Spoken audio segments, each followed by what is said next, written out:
let's talk about Cade Cunningham. Is being reported, rumored that the Pistons are 99%. I think James L. Edwards III is reporting, I think it's him, that the Pistons are 99% sure going to offer Cade Cunningham a max extension of 5 years, $25 million this offseason.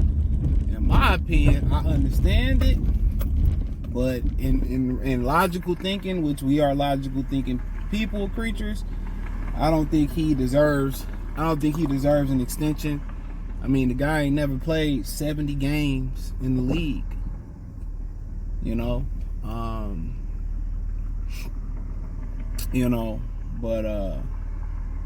People got mad when I said, like, he ain't nobody get better on his watch. Towards the season he missed, his second season, and check out Detroit Pistons Talk playlist for more videos like this. Ivy and Duren and those guys were starting to kind of come on a little bit.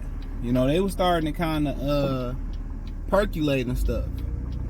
When Cade Cunningham came back this season, nobody got better. And I can't really just per se blame him. Possibly it was Monty. They can say, well, Duren numbers went up a little bit, but did it seem like his numbers really went up? You think about the report that Cade Cunningham and Marvin Bagley had in the pick and roll under Dwayne Casey for the little bit of time they played together.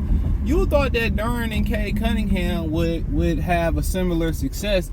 It just don't seem like they had a connection. When I watch Duren, it's just like blown coverage after blown coverage. Like he's not getting better, and he's dealt with his injuries, whatever. But I think it was the game when Ivy went off in Portland. They moved the ball so beautiful in that game. Cade Cunningham was out in that game. When he didn't play, and everybody else was healthy, they played a lot better without him. The ball moved, it didn't stick, and I feel like there's a lot of pressure on his shoulders. Like he taking a lot of the blame being the number 1 overall pick, and he feel like he got to make up for lost time, and people kind of blaming him, and it ain't his fault. I mean, it's just a messed up franchise. So when people hear me speak like this, it ain't no disdain towards the brother, man. I think the brother is fantastic. If I was him, you can keep your money, or give me your money and then trade me. He don't deserve to be here. Let me say that first and foremost. He don't deserve to be in this predicament, man. None of these young guys deserve to be here. The way Tom Gore's running this organization, and it's been run since he got the organization, none of these guys deserve to be here. But what I'm saying is, ain't nobody getting better on his watch. And that got a lot to do with Monty Williams and stuff, but them guys were playing a lot better before he came back. And like I said, maybe it's Monty. I remember I was going to point back to the Orlando game where Franz Wagner went off, and I went down there and shit. And Ivy Ivy started off hot. Man, Cade Cunningham didn't even look back that ninja's way, dog. He didn't look back his way, didn't pass it to him. I don't even think the brother even probably had another basket the whole game. It's just, in my opinion, it's just too much of him. The offense is all Cade. You go create for everybody. It ain't even enough pick and roll with him and Duren. It's just like he determined when you get the basketball. And I don't really have a problem with that. But the problem is he feel like he got to do it all. And then it's this perception where, he don't have no help. Well, he don't have no help because they don't have an actual offense. When he not out there, they moving the ball, it's swinging, it's fluid, they cutting. They play with a different pep in his step. So when he get to the basketball, the ball just stick in his hand. And everybody just watching them sitting at the three-point line, and that's really not their games. Even Marcus Sasser, yeah, he can catch and shoot, but he more than the type of guy that put it on the ball. He's more of he like to score. He like to get it off the bounce too. And then he kind of go into, spotting up and shooting. It's a short Thompson. He just sitting at the three-point line throwing up bricks. He's one of them dudes, okay, until he learn to shoot, let's get him running the baseline, cutting, slashing. They offense just watch Cade and everybody sit at the three-point line and space out and let Cade work and score. Because when Cade kick it to people, them jokers, they lethargic. So by the time they get the ball, it's 5-6 minutes into the quarter, they ain't got no rhythm because he done threw up 1,000 shots. It's just to the point where then he don't get foul calls on top of that because they the Pistons. So once you start to really watch them, for real, it's really the coach's fault for not creating a structured offense. When I watch Minnesota, that's kind of where you want to see their offense go. That's kind of where you want to see their offense go. When you watch Minnesota, how the ball don't necessarily stick in one guy's hand. They moving it. Okay, if it's stick on one side of the floor, it's a 2-man game with one of the big fellas and Anthony Edwards or whatever. Then, you know, kind of when you you see sometimes they moving the basketball. It might be Ant be on the strong side and Conley working out or whatever. You know, it's just the way they move the basketball. It's the fluidity. You know, it's the fluidity in their offense. It's just not stagnant. They move the basketball. Like you watch Dallas, the reason they gonna have an issue with Boston is sticking Kyrie hand, it's sticking Luka hand. You know, when Minnesota and they just young, you know, Minnesota is just they guys can step up. They got the right idea. Anthony Edwards ain't gotta just control the rock. He need the basketball to be effective. Conley will do his thing. Carl will do his thing. What's the other brother? Jaden McDaniels will do his thing. You know, Naj Reed to come in there and do his thing. So once you start seeing the balance, that's kind of where they offense really need to go, where it's multi-dimensional. It just don't stick in one guy's hand. And you don't even see them play a lot of isolating basketball. You know, the Pistons don't even got it where they playing a 2-man game on one side. There's so much you can do with a guy like Cade Cunningham at 6'6".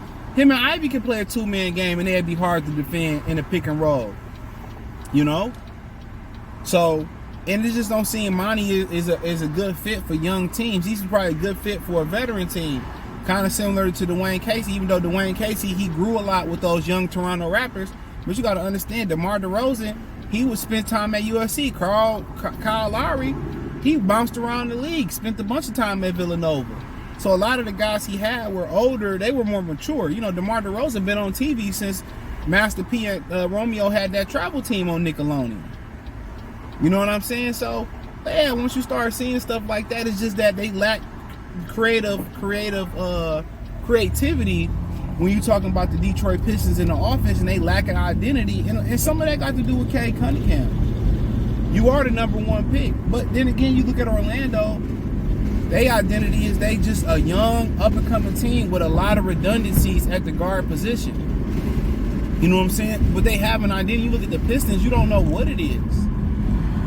You know, you don't know what it is. Yeah, Cade fiery, he cocky, you know, but then again, he like all the rest of the superstars or young stars in the league. Or young players in the league. Durability is an issue.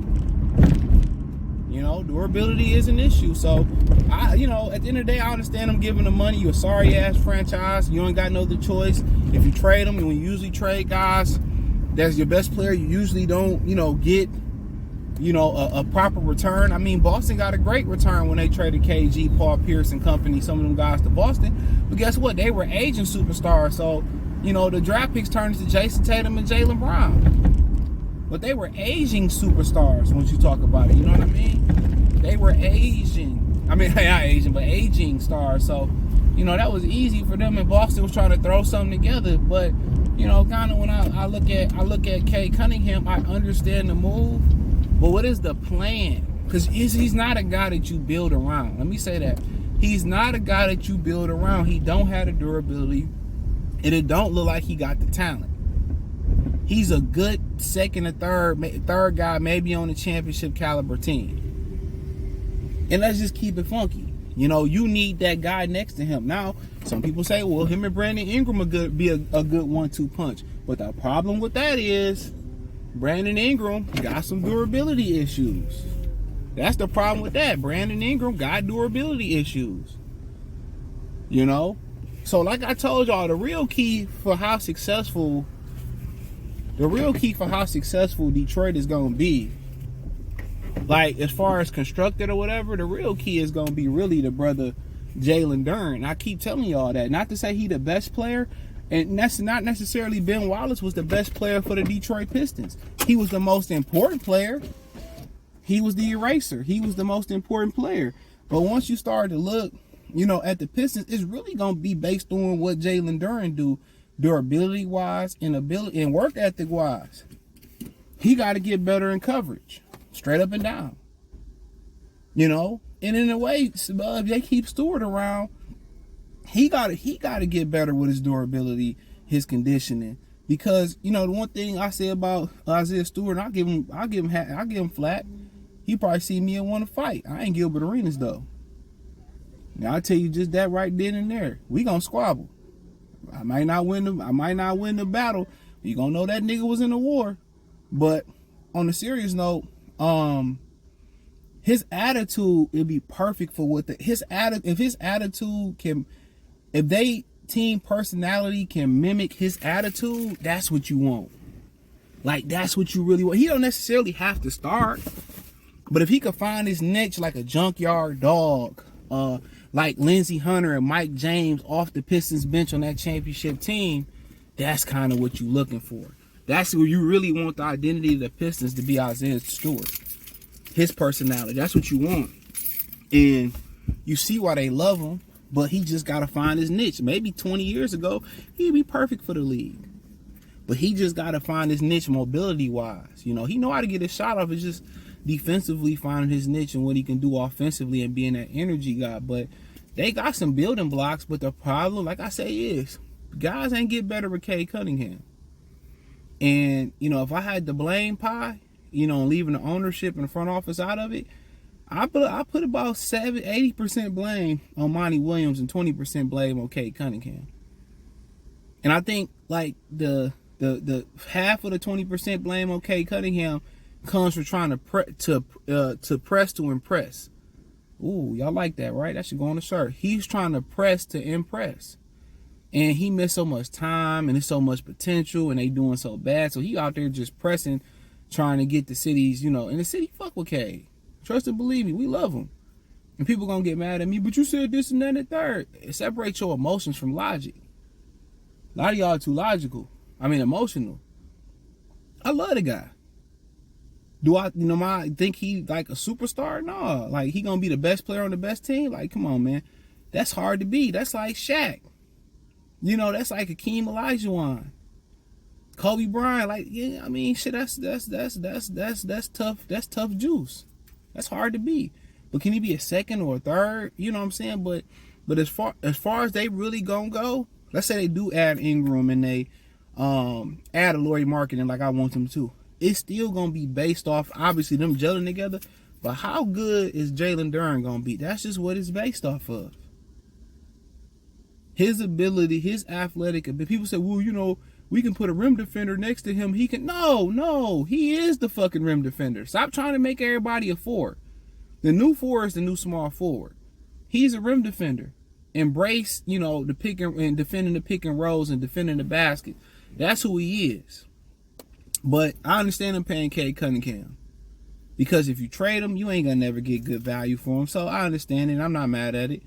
But if they going at it with Monty Williams next year, you can count me out on the Pistons next year. Count me out. You know, until he showed that he can do something different. And I got a strange feeling that Monty's still gonna be here. And I could be wrong.